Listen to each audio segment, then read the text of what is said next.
Joining me now is Illinois Congressman and member of the Intelligence Committee, Krishnamoorthi. Congressman, thanks so much for joining us on this. Really appreciate it. I imagine you were listening into my last conversation, so I'd like you to weigh in first on this report of an assassination out of Iran, a top nuclear scientist, Iranians blaming the Israelis for it, NBC not having any confirmation of that, but nonetheless, do you anticipate to be briefed on this later this week or next week?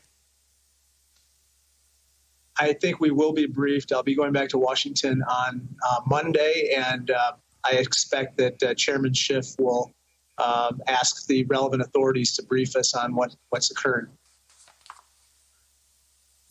Is this something you feel as if, and I asked Ken Delaney this question, but just from your perspective, is this something that you feel as if U.S. intelligence agencies would in fact be briefed on ahead of an operation pulled off in Iran, possibly by Israeli authorities or the Israeli government? It depends. I can't comment on the specific issue because I haven't been briefed on it yet. But suffice it to say that the United States and its allies routinely discuss matters. And again, I can't comment on this specific situation yet. All right. Well, we know you're going to stay on top of that for us. And if you do have any more information on that you can share with us, we'd really appreciate it. I want to talk to you about the reporting that Ken Delaney shared with us in our last hour. And that is whether or not the president should be receiving intelligence after he is no longer the president, President Trump, that is. And obviously, there's this worry when you think back to the meetings that he had in the Oval Office with Kislyak and Lavrov at the time, in which we found out he was sharing intelligence with them, intelligence that he'd been given by an ally. Do you think the president should be receiving intelligence briefings after he leaves the White House? You're correct that there have been concerns about the president's handling of intelligence in the past. I think that the past practice of presidents with regard to former presidents is to give them intelligence briefings, especially with regard to their personal protection and their family's protection, and also to give them certain briefings, especially when they are seeking their former president's advice. I don't think that Joe Biden will necessarily treat Donald Trump or the former presidents any differently. However, he might take added precautions where there might be sensitive materials and he has a concern about them being shared. But I think that in this particular case, to the extent that Donald Trump is able to afford help to Joe Biden when he's president, I think President Biden will probably take advantage of that.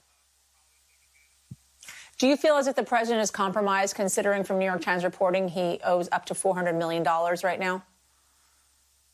I am concerned about that. And one of the things that Robert Mueller said extensively was that he never was able to fully probe the counterintelligence issues and problems that arose from the president's ties with Russia or his associates' ties with Russia. And we never got to the bottom of that. And because of that, we have to take extra precaution and be very alert to, how those particular meetings and ties and financial arrangements that the president and his family and his businesses have with Russia could influence, future issues. And so we absolutely are concerned about that. Congressman, quickly here, let's talk quickly about the pardoning of Michael Flynn. Who else do you expect to be in the timeline of folks that the president is angling to pardon? Do you think that he himself could be someone that the president could look to pardon?